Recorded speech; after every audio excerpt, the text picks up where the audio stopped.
Today we embark on a chilling journey through the ethereal realm of prophecy in the Bible and the ancient Near East. From mysterious visions to eerie symbolic acts, we are going to explore the otherworldly dimensions of divine communication. This is what your pastor didn't tell you. Today I'm on with ancient Near Eastern scholar Dr. Jonathan Stökl. How are you doing today, Dr. Stökl? Hello, I'm very well. Thank you for having me here, and I'm looking forward to our chat. Awesome. No, this would be really great to hear your thoughts on this topic. So, just can you give us a background of yourself, your scholarship, and how you came to this topic? Sure. Um, I'll sort of go the wrong way round because that's easier, in a way. I um, I'm a scholar of Hebrew and Aramaic and of the ancient Middle East more broadly, including the Hebrew Bible, or focusing on the Hebrew Bible. And I got here in a convoluted way. I grew up um, in a Christian household. So my father was a bishop and my mom is an organist. So church was fairly present, but in a very liberal Lutheran Northern German setting that may be different from setting elsewhere. And After I finished high school, I most definitely did not want to do anything related to the ancient Middle East or theology or Hebrew or anything like that. I wanted to do physics, but I then spent a year in Brazil and really liked the more involved social work that I did there. Mm. Um, in British context, I would call it a year abroad. Um, and I then decided that actually theology might be a good thing to study. And I started theology, and my very first lecture was with the excellent expert on the Samaritans and the Samaritan Pentateuch, Professor Stefan Schorch. And he just managed to awaken a love for Hebrew and other Semitic languages in me. Mm. And so rather than doing a sort of standard theology degree, I did anything to do with Semitic languages that I could somehow do. And so, under the cover of a theology degree, I actually did a Semitics degree. And I planned to go to Jerusalem for a year. That was for the year 2002, 2003. But those who are old enough to remember may remember that in early 2002, a bomb went up in the Sinatra Cafe on Mount Scopus. So the organization with which I was going to go got cold feet and stopped our year from going. And instead, I went to Oxford to do a one-year master's there, and I quite liked it there. So I stayed on and did my PhD there. And because everything in Oxford has to be slightly different, they can't possibly call it a PhD. They call it a DPhil. Um, and yeah, I did a DPhil in Hebrew and Assyriology, and focusing on the topic of prophecy and divination. And I Mm. got to that topic actually through working as a student assistant while I was still in Berlin. Um, and I attended a conference that was on prophetic texts. And Martin Nissinen was one of the speakers there. And While he was talking, I thought, oh, this sounds really cool. I want to know more about this. I want to really get into this. And so I started reading lots and got my topic in a way through him. And since my PhD, I've broadly stayed in that area. So I work on um, the Hebrew Bible within the context of the ancient Middle East. You will sometimes hear me say ancient Near East, ancient Middle East. Is a debate on terminology, like in so many other fields. I'm trying to teach myself to use the term ancient Middle East, but it's to be taken in a generous spirit. Um, and I've changed focus slightly and work mostly on things to do with priests, but I'm still in the broad context of religious institutions, Mm. and I've not stopped working on prophecy, divination, to some extent magic, that sort of neck of the woods. Awesome. Yeah, that's really, really interesting stuff.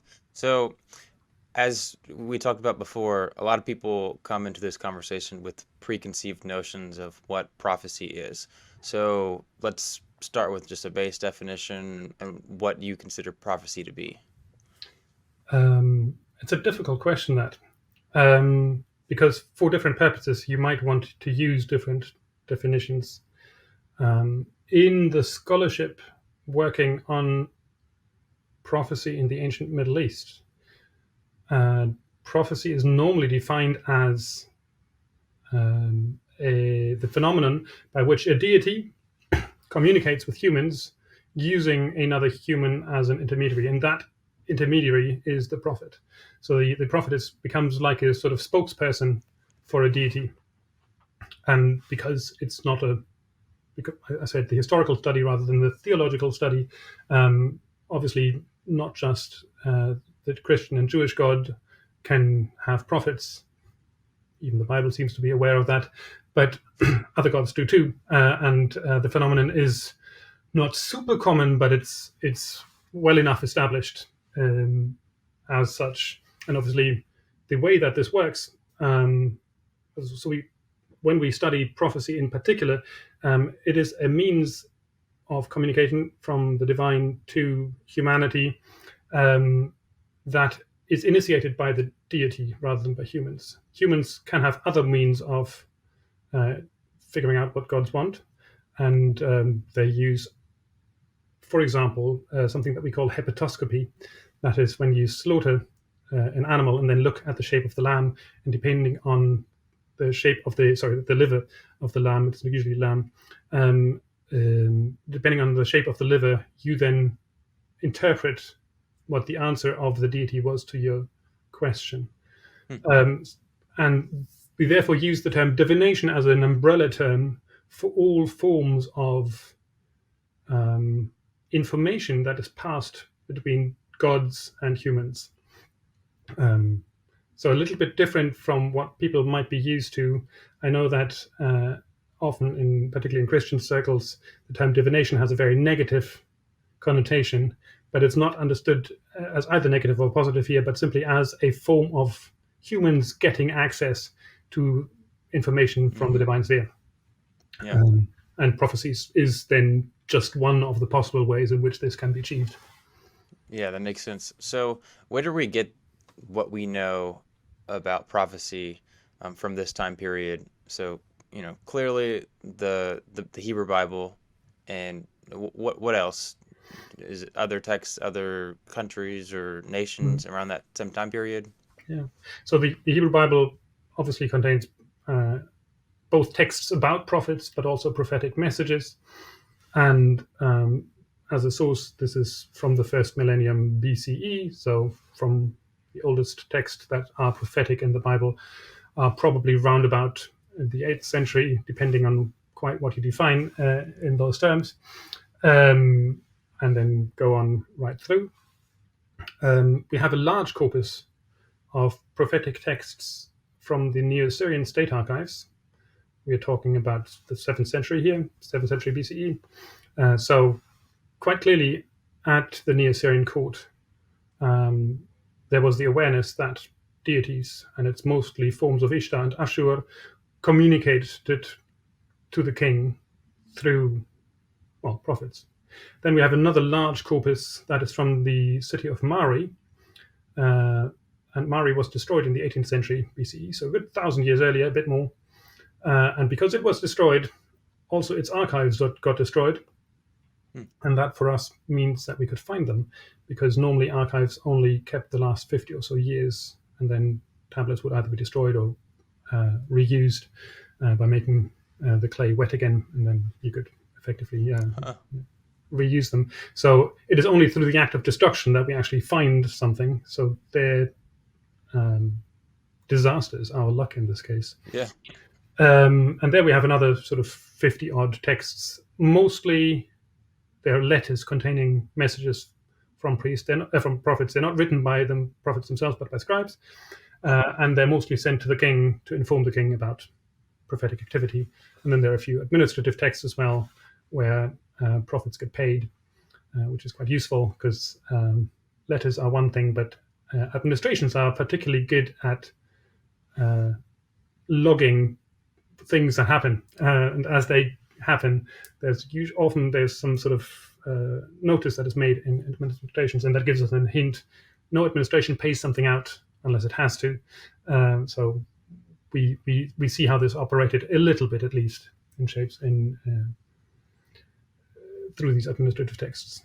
Then we have a handful of inscriptions from the Aramean-speaking world.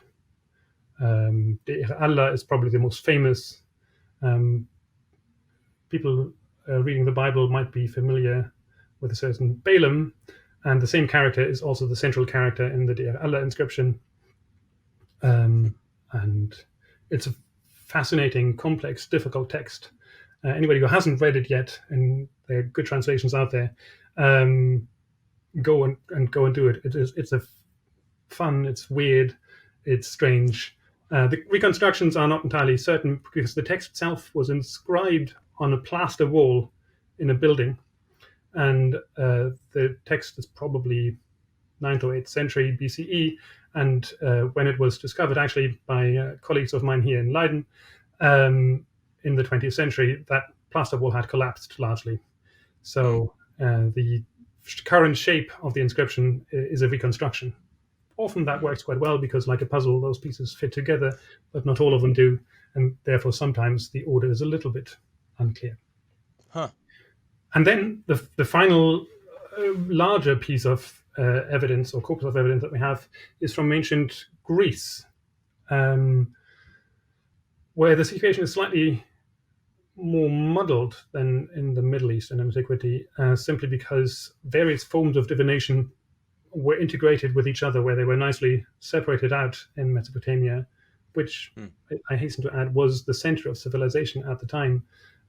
We tend to focus on Greece as the sort of high center of civilization, and it's not untrue. But in terms of scholarship, in terms of writing, there was a whole lot more going on in the Middle East than there was in Greece. It's just that the Greek material, because it was copied and copied and copied, we have a whole lot more of it, at least as part of Western culture. Cuneiform, of course, has only been discovered in the 19th century for real, or deciphered at least. And therefore things are slightly more complex or less well known, and we have a lot more administrative texts than literary texts. Those are the broader corpora. There's a bit of a debate going on at the moment to what degree we can include Egyptian texts in the category of prophecy, and here the definition matters a great deal. There are some texts that look very much like the Deir Allah text, that Aramaic text that I mentioned, but the speaker doesn't claim to have any information from the divine. The speaker is just knows this stuff. And you could say, well, this could be prophetic. Yes, it could be. We just don't know. And we do have formula being used, such as "thus says," and then the name of a deity. But they tend to be out of the latest phases, when most of the material in Greece is written in Greek. So we're talking about the Hellenistic period, which starts in the late 4th century BCE with Alexander, and then actually most of the texts are 2nd century, so they're really quite late indeed. That doesn't mean that they're not valid, that they're not important, but they also don't seem to operate in quite the same way. It's a little bit like in Greece itself, where it's not entirely clear, is this really prophecy? Is there some form of reading of how smoke rises and you read the divine will out of that? And astrology isn't that big a thing in Greece. It's big in Mesopotamia, and it's also relatively big in Hellenistic Egypt, but nothing in comparison to what's going on in Mesopotamia. So we just don't know the means by which these divine messages were arrived at. So I would be more comfortable of speaking of divination without being nailed down to prophecy. But I don't have any objection, as in I can't prove the negative, but that is of course itself impossible. Yeah, that's really fascinating. Okay, so And just a general idea of what do these texts talk about? Is Mhm. there, I would assume there's a broad range of different ways that prophets are spoken about or things are prophesied, Yeah, but just a general idea of what these texts talk about. yeah. I think looking at the two larger groups of texts from Mari, by the way, that's on the Euphrates, on the border between Syria and Iraq in modern terms of geography. Deir ez-Zor, you may have seen that in the news while it was occupied by Daesh, um, and where they wrought terrible destruction and killed many people. Um, Hmm. these archives are both royal archives, and therefore they will reflect their situatedness. So they're not archives by temples, they're not archives by resistance groups. These are archives that were made in the interest of the state. And the state wanted, in particular, information where there's either something good or something negative, something that they needed to know to make their decisions of statecraft. So we have a lot of messages of support for the king, and we have a lot of messages about shortcomings, about certain temples were supplied with resources, not enough pure water, or another temple keeps harping on about a particular estate that it was promised, and it seems like that estate was promised as part of the accession to the throne of the king of Mari, a certain chap called Zimri Lim. Um, so there seems to have been a bit of sort of quid pro quo kind of affair. The same is true mostly for the Aramaic inscriptions, or the broader, I should say, Northwest Semitic world of inscriptions. I'm thinking in particular of the Zakur inscription, even though we don't quite understand because it is too broken to actually be entirely certain what's going on there. The Deir Allah inscription is one of these texts that are quite common in ancient Middle Eastern texts projecting into the future, or indeed that are often written after that predicted future has already happened. We sometimes call it the inverted world, where everything is terrible, where that which is what they conceived of as the good life was just topsy turvy. So the birds aren't singing anymore, and the cattle aren't grazing, and the sun has a funny color, and there's no rain. All this is often done, and we have this explicit in literary texts, so texts that where we know that they're not, they don't go back to prophetic oracles, or it's very unlikely at least that they do, but that are written using the trope of a prophet to legitimize the rule of a certain ruler. We have these from Hellenistic Mesopotamia. The two most common or most famous ones are the Uruk and Marduk prophecies, where a new ruler is being hailed as the right good guy who's going to make the world good again, because of course he can then turn the world from the topsy-turvy kind of arrangement into the right way up again. And these prophetic texts construct their reality in this way that they say, oh, and the world will all go all topsy-turvy, and then a sort of savior figure will come, turning the world the right way up again. And yeah, the Deir Allah text works in that. One of the Egyptian texts that might not be prophetic works that way. And we do obviously have also a few texts in the Bible that hint at that sort of world upside down arrangement. And Yeah, that is that's really interesting. most of the time that we hear that.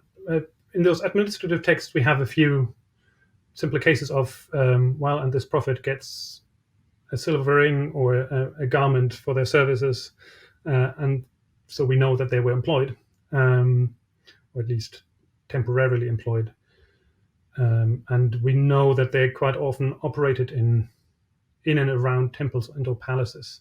But I think that is largely because they are linked to the monarchy, at least in the sources that we have, because of course those archives prefer or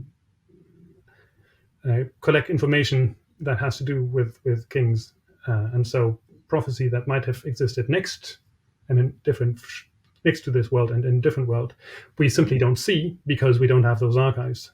Because normal people didn't need to write anything down. It was only temples, royal courts, state archives, and then a few very rich traders and or institutions where there's a need of maintaining information over a period of time. Most things just happened ad hoc, and people would just remember them rather than writing them down. And so we simply don't know if a prophet came and told me to sell my house and move somewhere else, simply because I would not write that down. Only if he tells that to the king would that be written down. Yeah, that makes things difficult, because you only have one select. Yeah, right. You have one select view of things, so that makes things fun for sure. Yeah. So, is there like a typical description of what a prophet did, or is it like their occupation, their job? You said they got paid, so it sounds like it, right? That is a bit of a debate in scholarship in the moment. Okay. I think that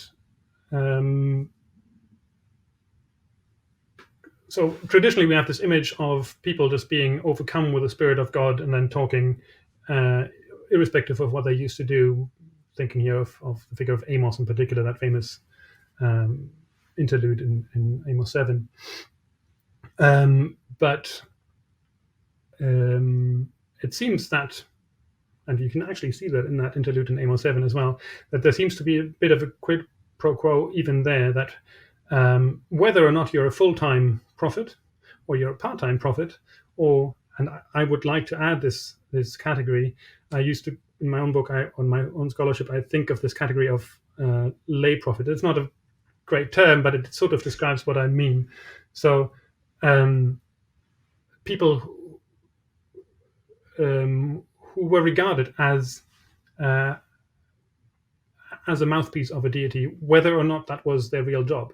So the term prophet is not, I think, necessarily a job title. It could be. So you could be employed as a prophet. There are obviously various terms for that in those original languages.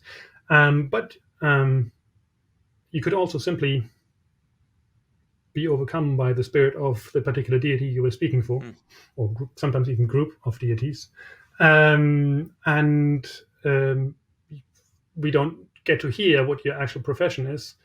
In two cases, we have terms for female servant. So they seem to perhaps not have been prophets, but of course that term itself, female servant, could have been a prophetic title in the particular context at a certain sanctuary. That is possible. Not necessarily likely, but possible, because those terms obviously shift about a bit. So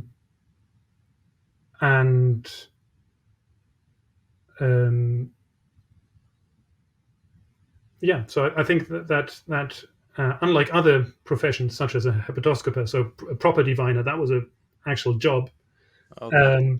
But prophet could be a job, could be something that just happens, depending on the term that's used. So that sometimes are reserved for the professional people. We get plenty of references to prophetic activity happening without any of the titles being used. That indicates that this was simply a possibility in their world. Gotcha. Yeah. So, in regards to other descriptions about them, is there any other things that are commonly just applied to what a prophet typically looks like? Not really. Martin Nissinen thinks that most prophets were active in temples because there is a certain preponderance of temple and or cultic settings for prophets. And this wouldn't be terribly surprising, since temples simply are the sites where deities are thought to be present in the human world. So it kind of makes sense. But a lot depends on how and what you count in what way. So the way that he counts the data and the way that I count the data doesn't quite come to the same result. And so I think that there is a preponderance for activity in temples or temple-like settings, but this is by no means necessary and always the case. So quite often it simply isn't. And therefore, I don't think you need to have that reference. There is one very nice reference, however, in one Mari text about a female prophet for whom a term gets used where we don't quite understand what it means. And we get a reference to her hairstyle, it being quite crazy. What this means in reality, we don't know, but I quite like the idea of somebody with super messy hair. I'm thinking a little bit, I don't know, I've just rewatched the what's it called? Dirk Gently, the American Dirk Gently version on Netflix. And there's a female killer in that. And that's sort of my image of this particular female prophet. Slightly crazy, slightly out there. Yeah, no, maybe that's a good little intersection there. So, in the biblical text and in some places outside of it, you do get this interesting thing where a lot of times these prophets are either crazy-ish, Ezekiel comes to mind, or I don't know, like they, runs around without clothes on, stuff like that, where something's weird's going on, and Marty Nissian, he said that it seems like there's some association where it's like, well, these people are doing these crazy things. They must be something supernatural must be going on. Can you talk about what we know about this idea, and is this a true one, and what can we draw from that? Whether it's true, that's a good one. I'll try to sort of slowly sidle up to that question. Clearly, just as much as today, the ancient world people present it in various forms of ways, and some are more standard and others are less standard. For me, hanging out naked for several months is not the sort of normal kind of thing that one does in polite society. And I think the fact that they record it that way in the biblical text also implies that they find it odd. But of course, it is attributed to characters who are already identified as prophetic, and therefore it is understood as, we use the term synact in scholarship, namely behavior that is meant to express in a lived version a sort of divine message. So rather than speaking out in words, they speak out in the way that they behave. We do have one reference to something that could be akin in a Mari text, where a prophet requests a sheep only to tear it apart alive, which is a very gruesome kind of prophetic display. I most certainly would be taken aback by it, and I think that is the intention of this whole affair. And then they make in one for a better word, a sort of pun. They look at so the term for a disaster and the word for eating are derived from the same root etymologically, and this prophet makes a pun out of that. This disaster for the sheep and the eating of the dead sheep stands in as a sign that a disaster will come, and that the gods will behave towards us like I have just behaved towards this sheep. And to me, that indicates that, at least with figures that are identified as prophetic by their societies, and of course there's a lot of anthropological work on certain of how this tends to operate in human societies.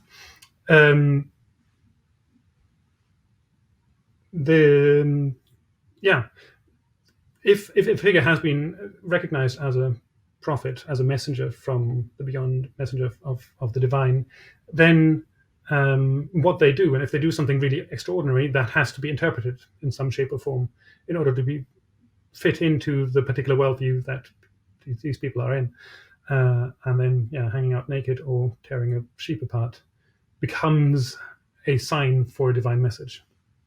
Or indeed, in Ezekiel's case, hanging out on one side for 150 days and then for 40 days on the other, etc. Like they do really very strange things. So whether or not this precise behavior is actually what happened historically at each and every time, that's a different question, and that's difficult to say. But I quite like the criterion that my doctoral supervisor kept asking me when writing my PhD, and that is, if texts invent material, it still has to be believable to the audience, because you don't write these things if they're not believable enough to them, because then you lose your audience. So there's no purpose that is being served. And I think that's a really good question to ask yourself, or criterion to stop and think about. And so I think that is a way that people rationalized really curious and odd behavior for which we today might find medical explanations. I'll leave it there. I think that might give you an answer to the question whether this happened. So I can't say in every single occurrence whether this is something that happened historically or not. But as a thing, yes, I think it's pretty clear that something like these things, these sort of mad forms of behavior, or what we would consider mad, did happen. Absolutely. Yeah. Okay. So we'll have to go back to that topic about the historicity question. So specifically on prophecy, I mean, how did it occur? Do we have any descriptions of that? Most people, at least that I talk to, would consider it like a trance. Like you get a vision downloaded from God, and you're just speaking it, and lots of times people don't have control. Is that the picture we get in the ancient Near East or Middle East, as you would say? It largely is, but that's partly because that's what we're looking for. Right? So biblical depictions influence the way that the broader phenomenon was classified, the phenomenon of what students of religion more broadly, so religious studies, would define as ecstatic behavior. And there's a lot of research, anthropological research, into this ecstatic behavior. But then, of course, we are automatically looking for behavior that is ecstatic. In other words, it is baked into our definition. And therefore, we obviously find it when we're looking for it. In non-biblical texts from the ancient Middle East, we rarely hear precisely how the message is arrived at, that the person gives. But occasionally, we do get references to altered states of consciousness. We know that altered state of consciousness is a thing in the religions or the religious world of the ancient Middle East, full stop. You have specialists whose job it is to go into trance. And there's another difference between me and Professor Nissen in here, that there's a certain term that translates as somebody who's in frenzy, in ecstasy. And he thinks that it's a term for a professional prophet, and I think it's a term that describes somebody whose job it is to be ecstatic in temple worship. And their acting as prophets is incidental to that role of ecstasy. We know that there are other professionals whose job it is to be ecstatic. We don't have any attestations for them going into trance or into prophetic utterances, but maybe they did. We just don't have evidence for it. That is always possible in the study of the ancient Middle East. in performance, most often the term that is used is of verbs of speaking, shouting, and indeed of standing up. So simply getting up in a temple and saying something. Whether these there's no reference to them being in an ecstatic state at the time. Does this mean that they weren't in an ecstatic state when they received the message and now just simply hand it on, like one receives a letter and then, okay, you've read the letter, I now hand it on as a sort of messenger type figure? Or whether it means that they're still in a trance, or whether it means that they were never in a trance. We don't know, simply because the evidence doesn't quite allow us to say that. With a slight exception, there's a possible exception to ritual texts from Mari again, where prophetic message is comes about if certain kind of music is played, and if these professionals, muhu they're called, if they go into a trance. But that is the only possible place where those things are mentioned together, and it's in a broken context.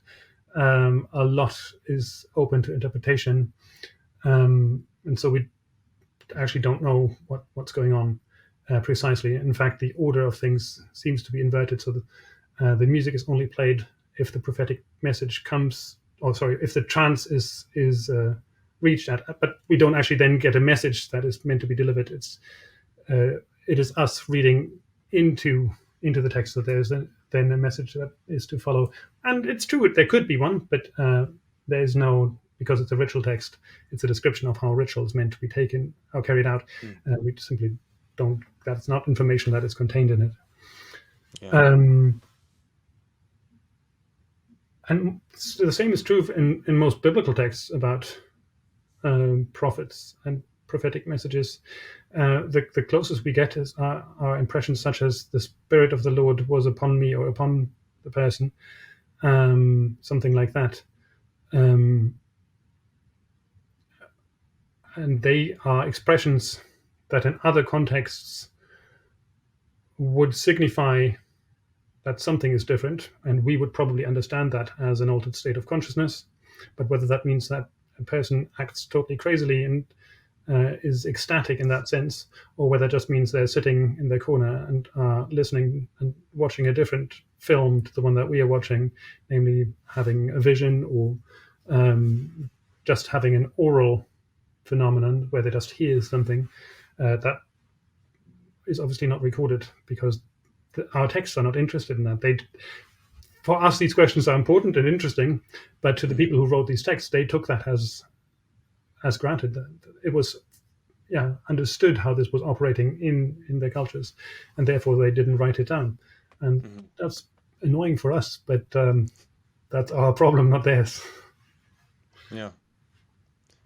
It's crazy how much of the questions that we were asking is not clearly not something they were concerned about, and that makes things difficult for sure. So there is an interesting question there that you briefly mentioned, which is the idea that what is being written down isn't necessarily always what I guess happened, and that's obviously a difficult question. So in Marty's book, he talked about how the writer of, describing the prophet or the prophetic section or whatever, that he would not only have the ability to edit the text just a little bit, or change the story just a little bit to make it more understandable to his audience, but that of course makes things difficult, because it's like, okay, how much is he changing the story, and there's all kinds of questions that go on with that. So could you talk about that idea in general, like specifically as a scholar, what are you thinking about when you're trying to, I guess, I don't know, maybe if you I don't even know if you do, but if you do, when you try to reconstruct what originally happened, Mm. what's going on in your mind there? That's a good question, and it is a question that I ask myself. Um, I want to have answers to that question. I don't necessarily have a great deal of confidence in either my own or other scholars, or indeed non-scholars, reconstructions, simply because we can't see back far behind the texts that we have. The evidence only goes so far. Hmm. So Marty is absolutely right. There's no question about that. About the fact that the texts which we have of prophetic events are always a step removed. They could preserve the words of the prophetic figure, what we call faithfully. The category is, I think, slightly problematic, but nonetheless, what in our view would be considered faithfully. But they could also change them slightly, or they could just simply have misremembered ever so slightly. I mean, if you sit in a temple and your job is to wait for somebody to have a moment and transmit a prophetic message, and Yeah. then 10 minutes later you have your wetted clay tablets and you need to write down the words, well, you might make a mistake, right? I'm not talking necessarily about bad will or of editorial interests, although those may also at times have played a role, but simply human memory and context, right? Um, I don't know whether you had that uh, experience, but it's actually a well studied phenomenon about among linguists, but in particular linguists of music. And I remember it from my own childhood that actually in a sort of musical advent calendar on a record, we were allowed to hear one track more every day. And there was one particular song, and me and my sister simply misheard the words. We reconstructed them slightly differently to what they were, simply because we didn't know what they should be. And then years later, when we figured out what they actually were, we said, "Oh no, how could this possibly have happened?" And this is it's a well-known phenomenon that the human brain will try to reconstruct sounds that it hears into meaningful words. Mm-hmm. And so if you slightly mishear something, you might then reconstruct the following sound as well, and then reconstruct that sound or the message that you are meant to write down slightly differently to what it happened. So there's already a change in there. And there's a very nice article by Karel van der Toorn precisely about this process. It's quite old by now. I think it's 1986 or something like that, 87. So quite a while ago. On top of that, you do have obviously the possibility of authors writing texts in the voice of a prophetic figure. And I mentioned the Marduk and Uruk prophecies from Hellenistic Mesopotamia already. There's a very beautiful novella from Egypt called the Wenamun story about an Egyptian official who goes on a journey, on a trip, to organize some wood for the construction of a temple. And in order to get that, he needs to go to the Levant, and there encounters a prophetic figure. And in all of these cases, what we have are literary imagination of how a prophet might appear. So they, like a modern author might write about a football player or a news announcer, and that could have, if it's well written, it has verisimilitude, right? We believe the character as a real figure, at least within the world of that text. And in a similar way, that works also for these Uruk Marduk prophecies, but also the Wenamun story. The same is also true for some biblical texts, some more obviously, some less obviously. And because the biblical texts have such a long period of transmission and of copying and recopying, which is something that really does make them different to certainly the Mesopotamian texts, which were written on clay in most cases. you don't have too many copies of the same text. And as soon as you have different copies, we also tend to see slightly different editions. So we see similar sort of things starting to come about. I'm thinking of a term that has been bandied about in biblical scholarship for a while. It's called inner biblical interpretation. And it's a really useful concept to try to understand what goes on in quite a bit of biblical literature, because biblical literature is quite self-referential. It does pick up things from outside, but it also plays around with what you find in other biblical texts, simply because the people who copied these texts knew them all, and then were reminded of something, and then particularly clever ones of them might feel tempted to write something in addition to what they had in their text already, because they weren't yet considered unchanging holy words that one were only allowed to copy. This was what we call living literature. And that's how you get this the growth of texts.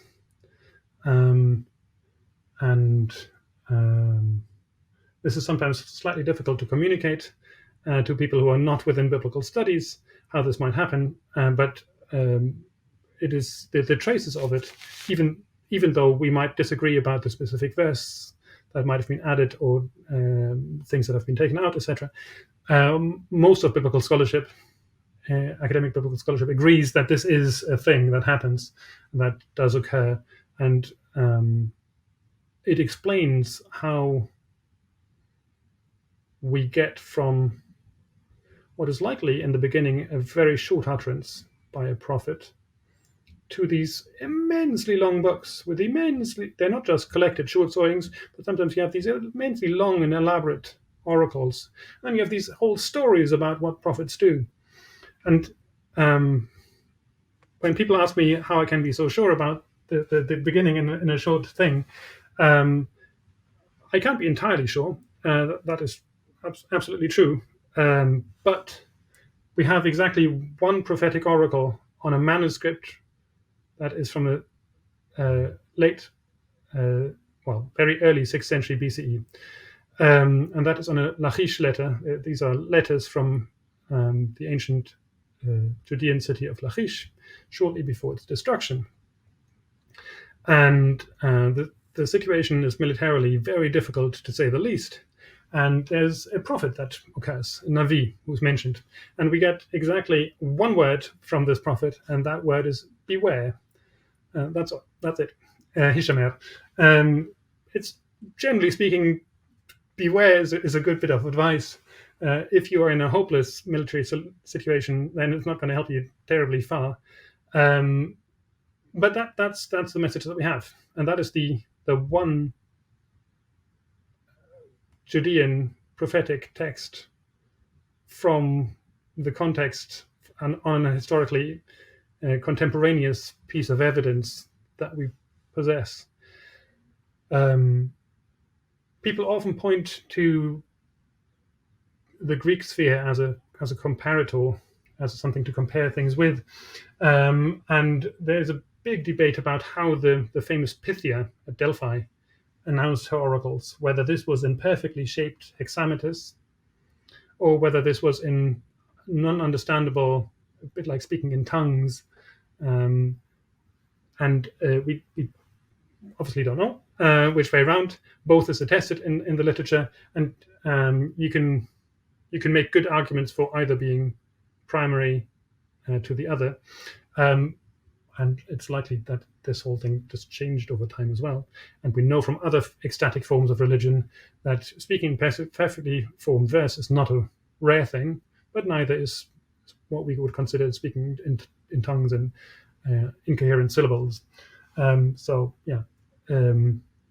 when perfectly formed poems are announced, they tend to be reasonably short, one verse, sort of 4 to 8 lines kind of things, not an Isaiah scroll, which is massively long, right? And the idea and the demonstrability of the literary growth, I think, is in itself undeniable, even if we might quibble here and there about the precise verse. Yeah, it's kind of crazy to think of that in our context today. So, do we have any texts in prophecy that you know of where it seems like the event occurs and then the text we have is written afterwards saying, "Hey, this is gonna happen," but it's like it's written as if it was written before the thing actually happened. Do we have anything like that? You mean like yeah, we call these ex eventu texts, ex eventu prophecies, meaning they're after or written out of the events. Well, I pointed to those Hellenistic prophecies from Mesopotamia. Then I forget the name of the wise person from Egypt. It's been a while since I've looked at it. Who could be a prophet or not. There you have the same setup, namely a sort of chaotic time followed by a new leader who is being extolled as a sort of savior figure.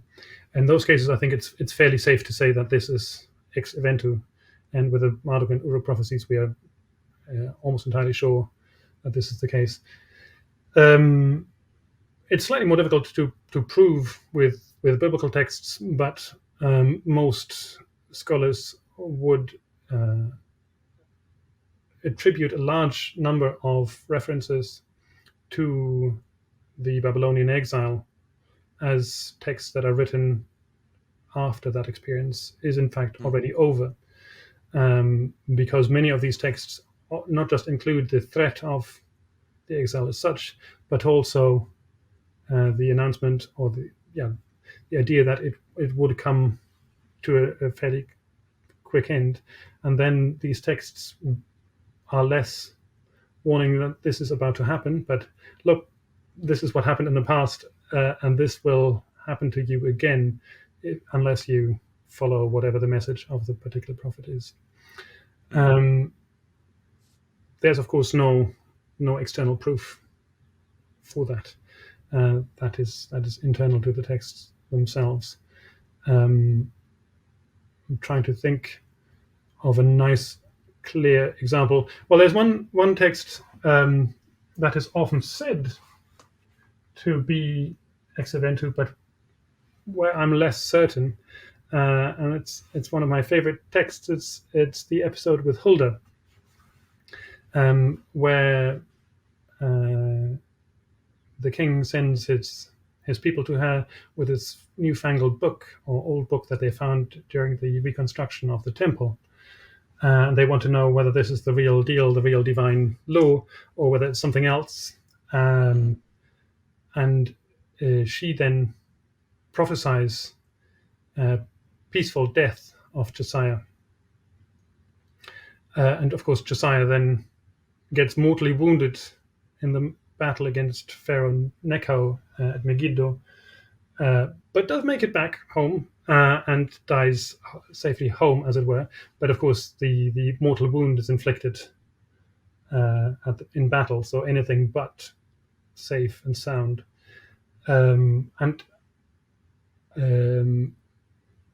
I share the view of those who think that this is an oracle that didn't come true, because the death effectively occurred in battle, which is not a safe space by anybody's description. Even though there's enough wriggle room for those who want to argue, know that in actual fact the death then did occur at home, so that it wouldn't have to be excised completely from the biblical text, because of course you can't have a prophet whose prediction doesn't come true, at least not in the Book of Kings. There's another case where prophecies don't come true. There's the most famous example of that is probably the Book of Jonah,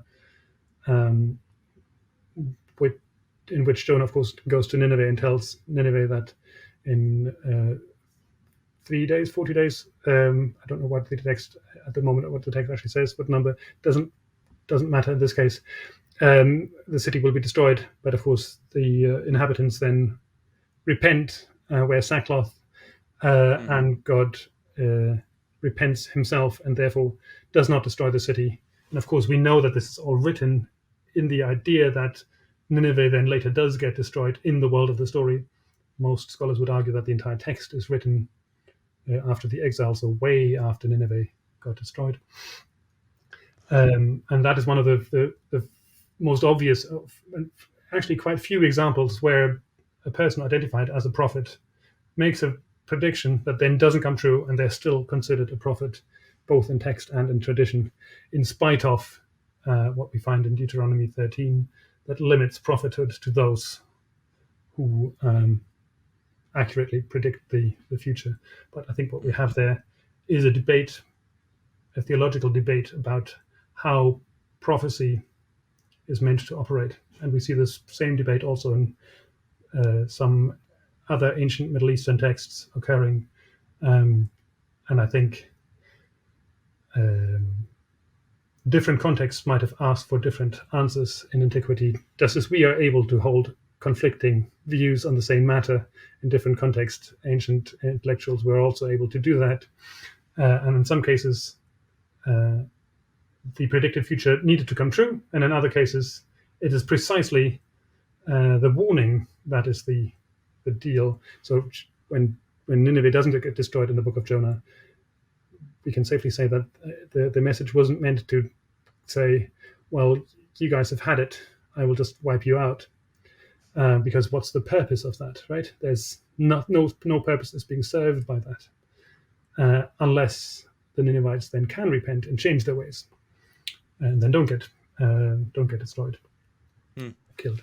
So if you take a sort of Deuteronomy 13 perspective too literally, all forms of divination, including prophecy, lose their purpose. All that you then have, or that you then end up with, is a deity that tells you, "I told you so." And I think that is theologically much more problematic and difficult to deal with, but also historically, than a deity who might not always use the same definition of how divination in general and prophecy more specifically operate in practice. Interesting. Yeah, I've read a few books recently on how prophecy, according to these scholars, was conditional, in some regards. So I don't know how that ties into this conversation. I'm no expert on the topic. That's basically it. I'm one of those people who think that even though it might not look conditional in the way that the message is conceived or transmitted, the idea behind it is that it is conditional. And we see this in divinatory texts more broadly, the way that if, for example, if you're asking the deity, should I go to war, then you need to not just ask once, but you ask 3 times, and then you take the best out of 3. And if you're clever, you ask the question not should I go to war, but you say, should I go to war tomorrow? Because then you can ask tomorrow, go again. If the answer was no, but you really wanted to go, you can then go and ask the question again for 2 days or in a week, so that there's some wriggle room. But we also know of the inverse. So there's a ritual that we know from, in particular from the Neo-Assyrian period, so first half of the first millennium BCE, the so-called substitute king ritual. And at the New Year festival, each year an astrological omen was taken, what would happen that year. And if that omen would predict the death of the king, one way of dealing with it would be temporarily to crown somebody else king, to wine and dine them, and then 100 days later to execute them. Because then the prediction comes true, right? The king then is dead. But the real king isn't dead, which is very much in the real king's interest. So you effectively have a theology that is similar to that which we find in Deuteronomy 13, that leads to the execution of a member of Neo-Syrian society every so often. This is not a regular thing that they do all the time. But against other rituals, if you have other predictions, if you have wriggle room built in your question, well, then you can ask the question again. Sometimes, if predictions are too bad, you can use a form of ritual called namburbu, which is a sort of warding off ritual with which you can defend yourself against ill portents that are to come. All this shows that depending on the context and on divinatory method, etc., things are much more flexible, and depending on, as I say, the context, as to which particular form of construction of the infallibility of divination and prophecy in particular is at play. And I mean, if you look at Deuteronomy 18, it seems to be slightly scared by that as well, because it adds extra definitions around it. Because if a prophet who is not of Adonai, not of the ancient Israelite and Judean God, who predicts something and it comes true, are they then a real prophet? This is not good. We don't want that, said the authors of Deuteronomy 18, and therefore built in the category that that the message itself is also underlies a certain criterion of protection, namely it needs to be concordant, as in agreement with, presumably with the message of God, which presumably in the context of Deuteronomy 18 is Deuteronomy itself. And therefore prophecy ceases to be a real living thing, because what prophets tend to do historically is to say stuff that is not necessarily in agreement with a particular literature. That's just how the thing operates. And Deuteronomy 18 effectively rules those guys that it doesn't like out. Yeah, it's interesting. I did read how a lot of the ancient Near Eastern texts that we have don't or rarely ever speak against the king. And it's like, oh, what an interesting coincidence there. Well, quite. There's one nice example of a text where, and it is actually an Amtu, a female servant, who speaks in support of another person who might become king. But that whole there's a good reason why this particular text is kept, and it's a really interesting setup. There's a nice article by Eckhart Frahm on that whole collocation of things. I think it's just called the Sasi affair, but I fear it's in German, so it might not be the most easily accessible. In short, there's a whole lot of text about this potential pretender to the king, to the throne, and it appears that this potential pretender is in fact a sort of secret agent working on behalf of the king. And so this prophet's message, in a way, is something to bring about broader support for this contender, in bracket, again, Secret Service on the king's payroll. And the whole idea is to get people out of the woodwork who were working against the king. And by giving them a sort of figurehead, the king provided them with a person around which to gather, and then he could simply pick them out one by one. So that, this secret agent Sasi could be a sort of a first record, or the first preserved record of Secret Service arrangements and counterinsurgency in one's own kingdom that we still have. We don't know precisely what goes on, but it's nonetheless it's a fun context, fun bit of text. But in that context, awesome. It makes sense. So I have a couple more questions here. Cool. I'm assuming you still have time. With that being said, before we talk about those, I do want to ask you, what is some resources that you would recommend people check out? And specifically about your work, what are you doing right now? Is there anything that people want or you want people to know about? Mm.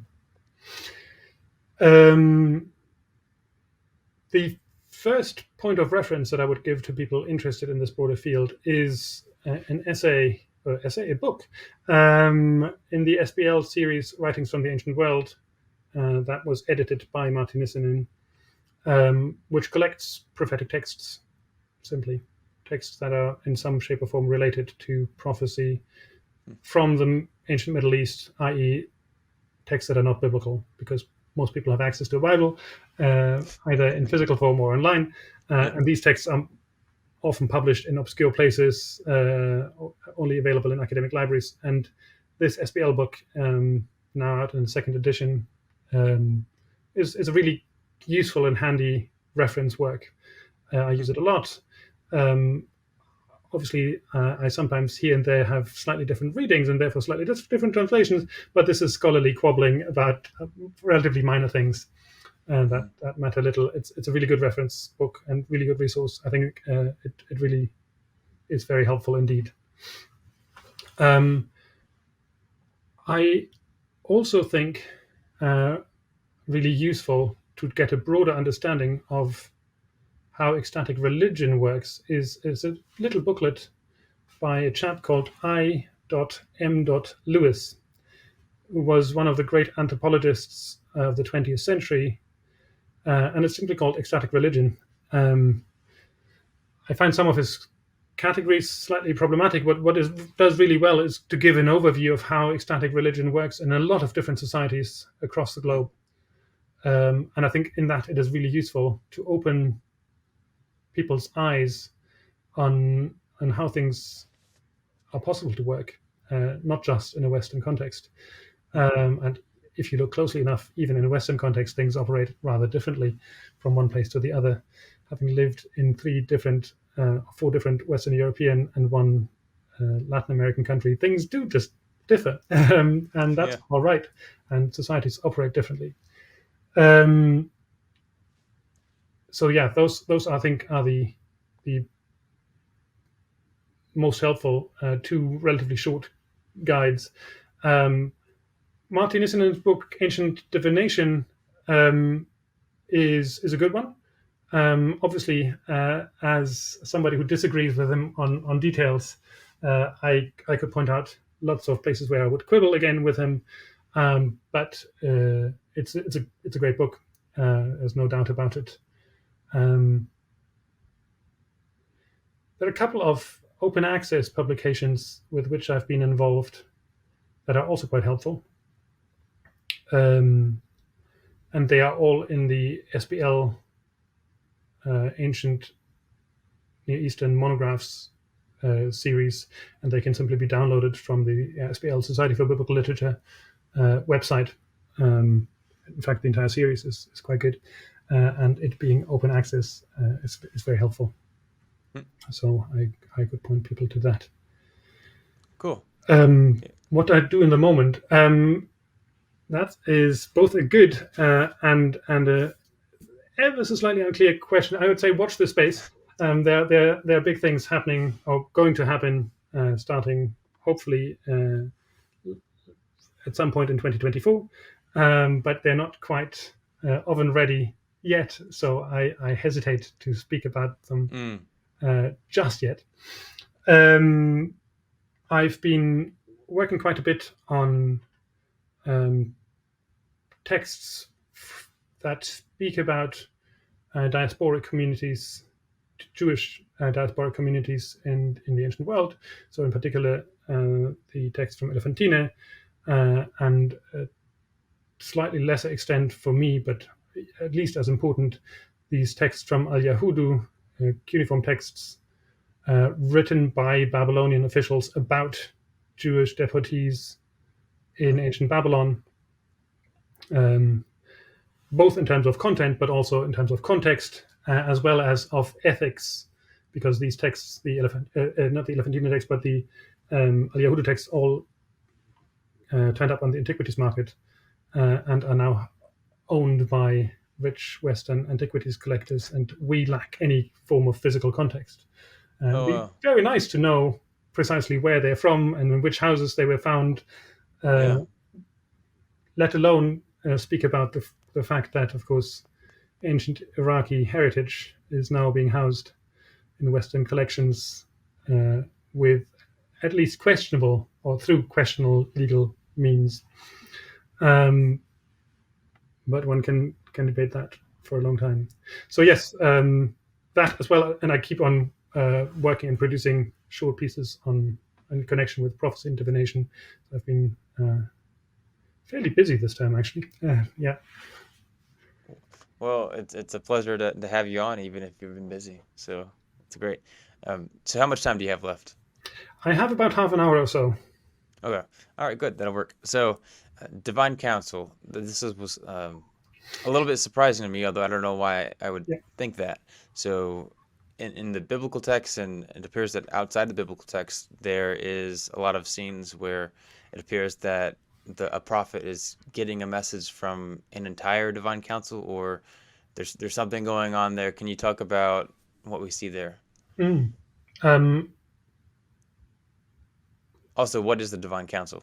sure. The divine. Let's go with that way around. There's a. I forget again. I apologize for my lack of preparation in that regard.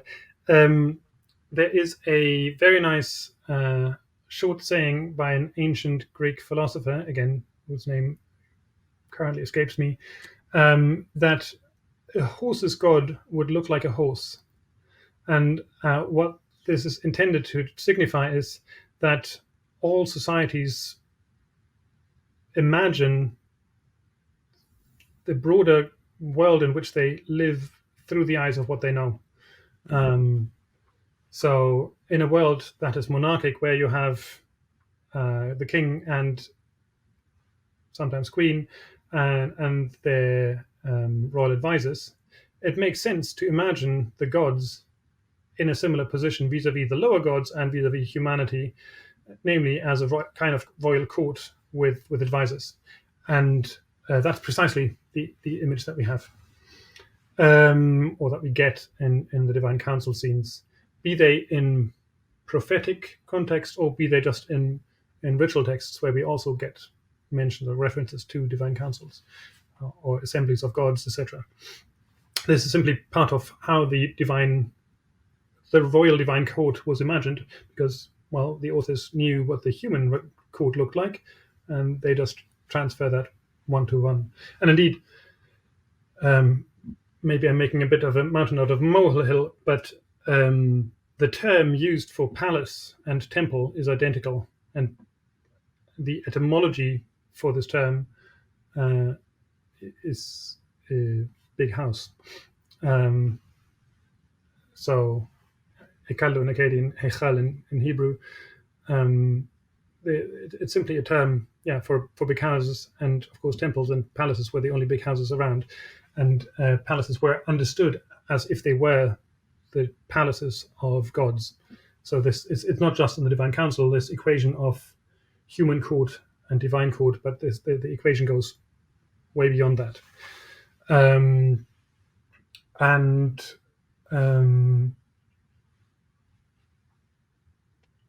we get a sort of echo of a messenger type scene in some prophetic texts of a prophet being called in front of a divine council, getting a message that they're then meant to divulge to its human recipients, normally either the particular community from which the prophet comes or humanity in general, although that is often then a later stage when texts have been universalized. And this makes perfect sense, again, in a world where if a king wanted to send a message to the king next door, or to anybody else, they would get a messenger in and tell them what to tell the addressee, and then they would go off and do that. And the same happens with deities or gods and the prophet. The prophet then simply is effectively the messenger on their behalf. That image has become a little bit under fire in some scholarly circles. I still think that it works best to explain these type scenes. I don't see how else you properly get there. Yeah, that's awesome. That's really interesting. Wow. Okay. So maybe this is probably a question for an entire episode, but what is I mean, do we have any differences between biblical prophecy and extra biblical prophecy? That depends a little bit by what you mean with each of the terms that you mentioned.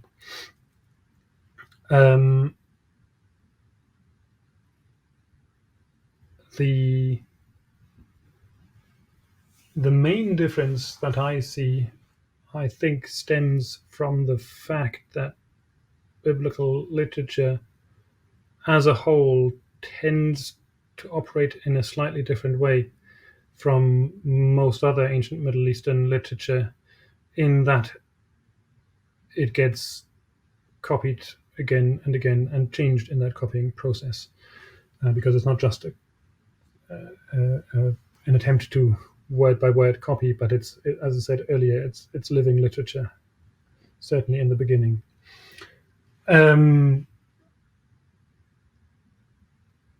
As a consequence, or rather, I should also state that in the two large corpora that we have from ancient Mesopotamia, we of course have royal archives, and therefore, as we were talking about earlier, it is the king's interest or the court's interest that is represented, rather than somebody else's interest. It has been argued that what we get in biblical text is a sort of subaltern perspective, simply because Israel and Judah were very much on the receiving end of Assyrian and Babylonian imperial policies. I'm a bit hesitant on that depiction, and I would rather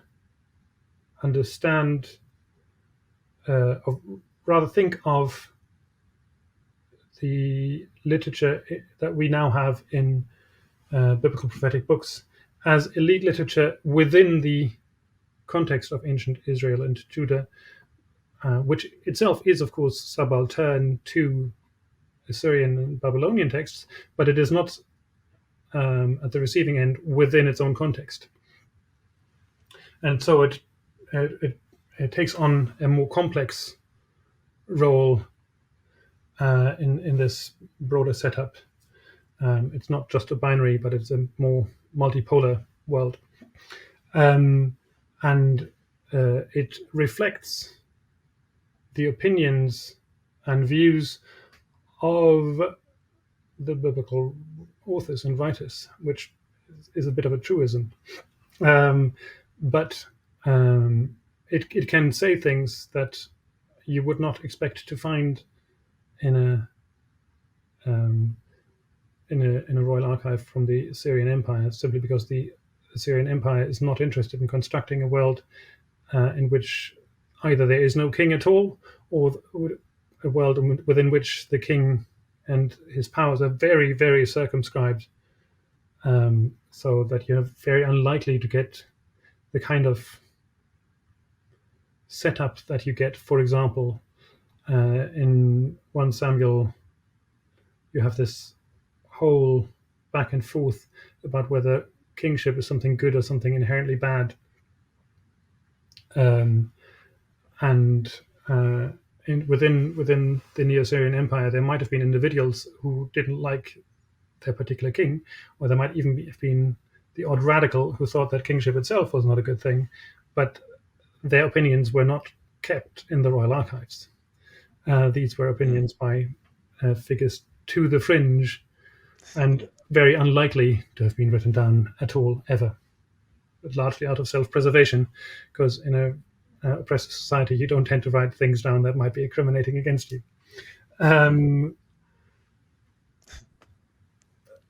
However, and this is, I think, this is where Martin Nissen draws a very helpful distinction. I really like his terminology here. He distinguishes between biblical prophecy, that is prophecy as we get it in the biblical text, and ancient Hebrew prophecy. One can quibble about whether the word Hebrew needs to be there, whether all ancient prophets necessarily always transmitted their messages in Hebrew or could not potentially have done so in Aramaic as well, or at a later date, indeed, in Greek or other languages. But what he means by that is he uses it as a shorthand for ancient Israelite and ancient Judean. So he would draw a distinction between ancient reality and textual reality, and I think that is a good distinction to draw. Not necessarily because there is no historical accuracy to the biblical text. Quite often we simply can't decide because we don't have the evidence, but because we don't have enough data to contextualize the material. We don't have the administrative data for ancient Israel and ancient Judah that tells us how things actually operated on the ground. And we do know that the texts kept being worked on by authors and editors up until the Hellenistic period, so a very long period of time indeed. And that ancient reality, so even for them already ancient reality, is as much as a reflection of historical accuracy. And please note the distinction I'm making between historical accuracy and truth. I don't venture into claiming anything about truth. I just speak about historical accuracy and retrojection of an ideal past, or the writing of an ideal past that explains the present, where you can have prophets who announce the exile before it happens, where you have prophets who can announce the end of exile before it happens, in this literary ideal rather than historically accurate depictions. If that makes sense. Yeah. So that's how I would respond to that question. I think in terms of ancient reality, both in Mesopotamia, in Egypt likely as well, ancient Greece, ancient Israel, Judah, ancient Ammon, ancient Moab, name them, you likely had prophets and prophet-like figures in most of these societies, even though we don't necessarily always have a direct evidence for that.